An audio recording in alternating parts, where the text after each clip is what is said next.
get up, get up, get up.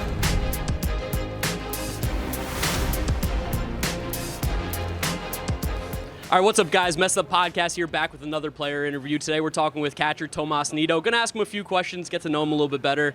Tomás, first we have to talk about this year. You've been throwing a lot on your knees, and John, our producer, is standing right next to us. This is one of the things he wanted us to ask you badly.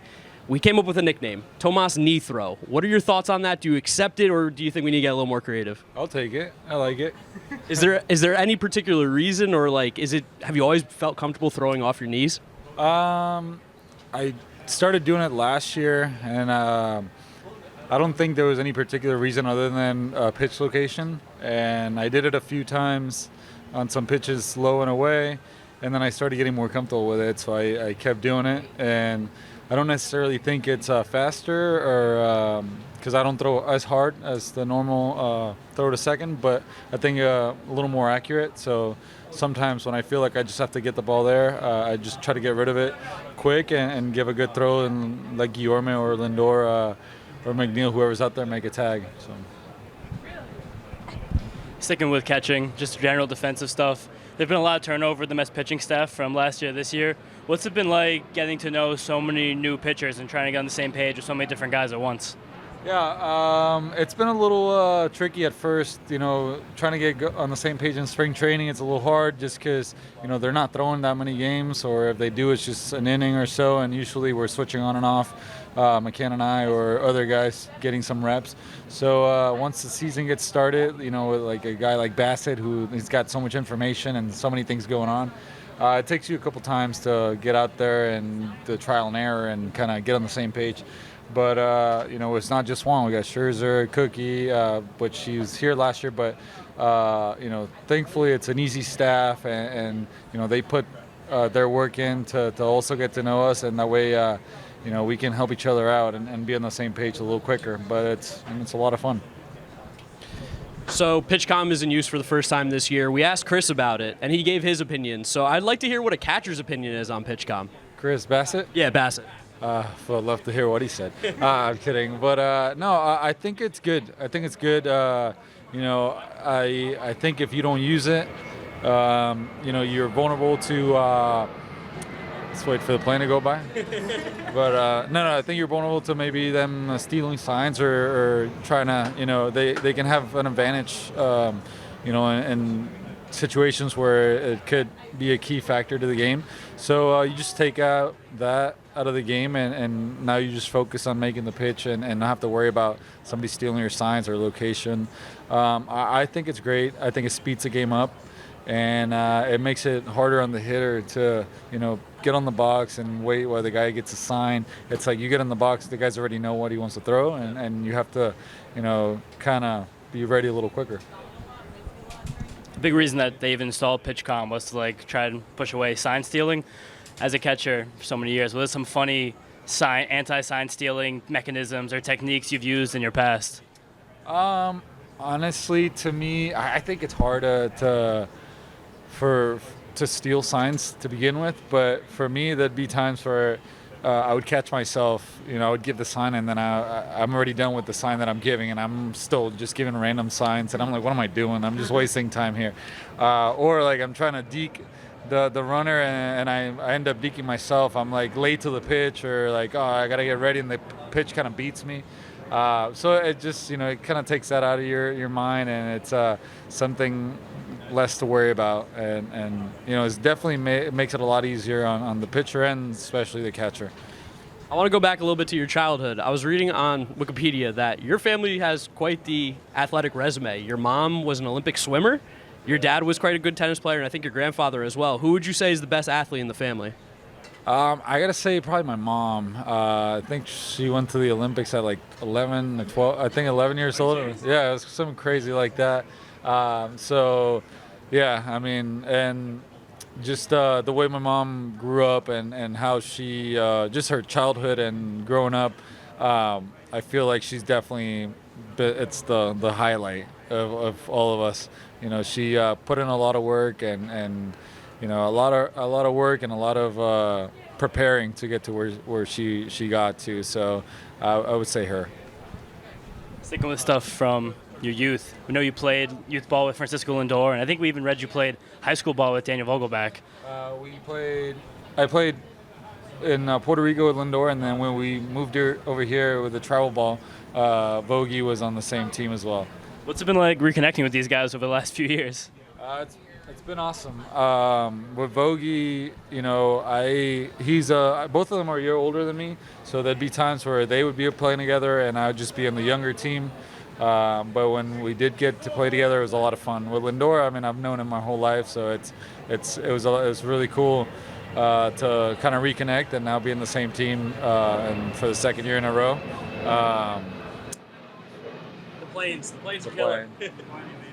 But yeah, I mean, it's been awesome. It kind of goes back to sometimes I kind of try to sit back and realize, we played travel ball and kind of where it was like meaningless and it was just fun, and now we do this for a living and yeah, the highest level, and it's kind of surreal to think about, trying to put my mindset from back then and you see where we're at now. It's just kind of wild to think about it.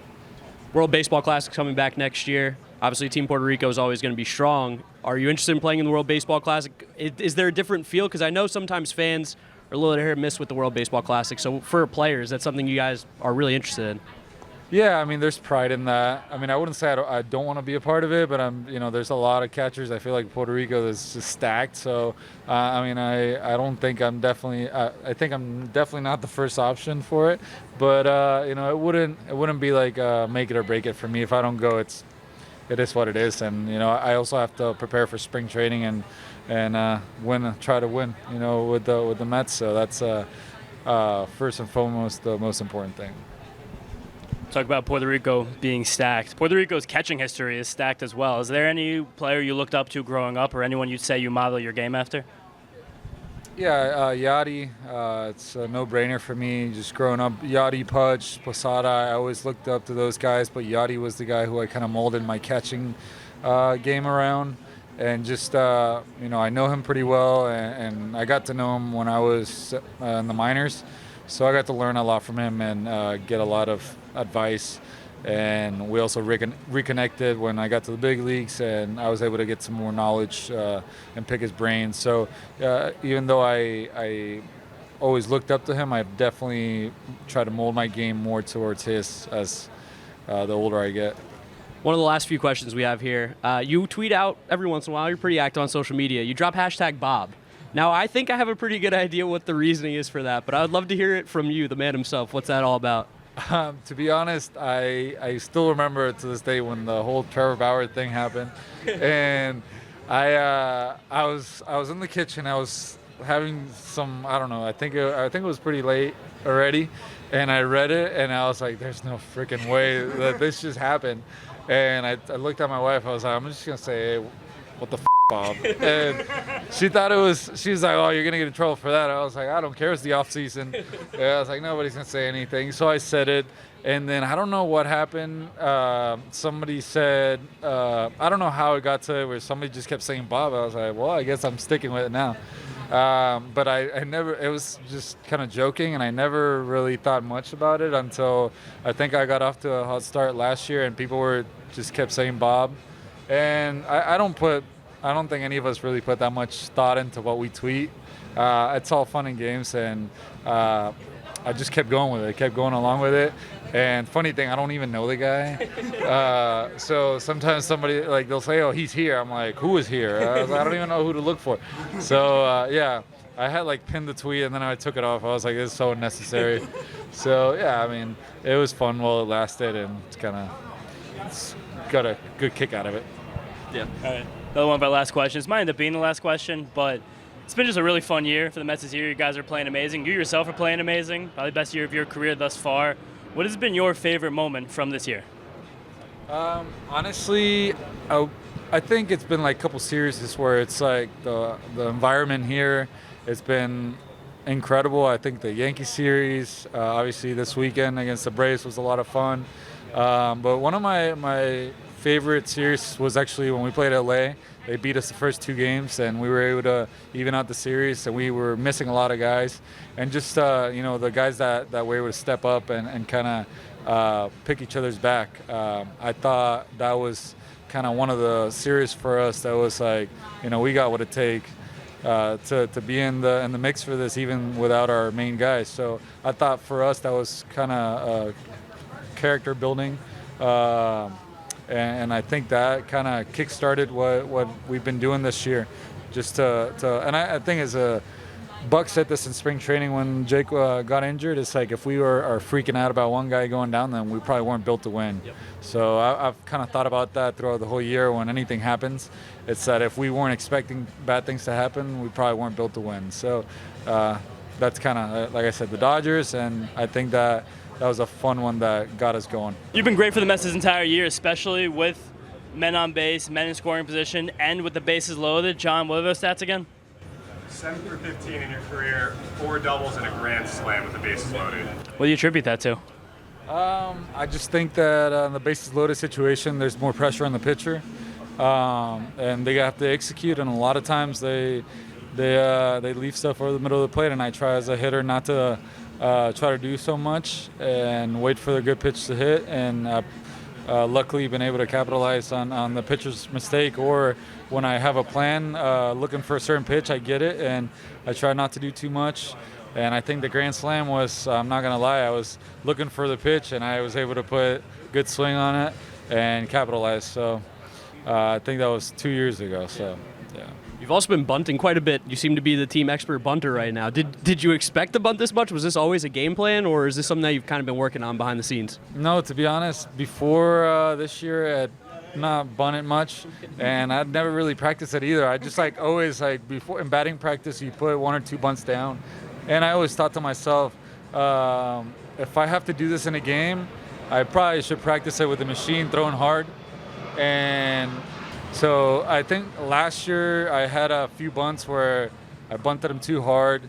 So this year when Buck gave me the bunt sign, I was like, here we go. And I think it was against the Nationals, and I got the bunt down. No, actually, the first one I fouled off, and I was like, I got to get this down. The next one I got down, and I was like, well, this is harder than I thought. So I think a couple days later, they gave me the bunt sign again, and I actually bunted for a hit. And I think that for me was, okay, I got a hit bunting. I got the bunt down. Now I can do this.